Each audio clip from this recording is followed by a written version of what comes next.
বলি যে গত 15.5 বছর ধরে আপনি দেখেছেন বাংলাদেশের যে কোনো প্রোগ্রামে, যে কোনো অনুষ্ঠানে ভারতীয় শিল্পীদেরকে আমন্ত্রণ করা হতো। এমনকি জন্মদিনের অনুষ্ঠান, বিয়ে অনুষ্ঠান, এমনকি সুন্নতে খতনার অনুষ্ঠানও ভারতীয় শিল্পীরা গান গিয়ে গিয়েছে।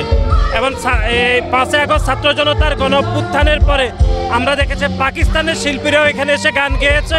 এবং আগামী 21 তারিখ রাহাত আলী খান এখানে গান গাইবেন। তারই পরিপ্রেক্ষিতে আমাদের দলের ভারপ্রাপ্ত চেয়ারম্যান জনাব তারেক রহমান উনি চিন্তা করেছেন যে যারা গত 15.5 বছর ধরে উপেক্ষিত ছিল আমাদের বাংলাদেশি শিল্পীরা, তাদেরকে নিয়ে একটা কনসার্ট করতে এখানে দর্শক বাংলাদেশি, আর যারা গান গাইবেন তারা আমাদের বাংলাদেশি শিল্পী।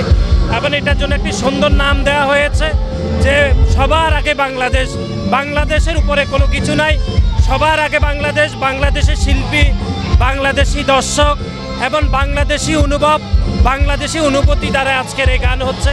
আপনি দেখেন মূল কনসার্ট এখনও শুরু হয় নাই, তার আগে লক্ষ লক্ষ জনতা এখানে কনসার্ট উপভোগ করতে হাজির হয়েছেন। এটা এই জন্য হয়েছেন যে গত 15.5 বছর ধরে শুধু বাংলাদেশের মানুষের মত প্রকাশের সীমাবদ্ধতা করা হয়নি, বরং সাংস্কৃতিক, অর্থনৈতিক সব দিক থেকে মানুষকে এক ধরনের আবদ্ধ করে রাখা হয়েছে।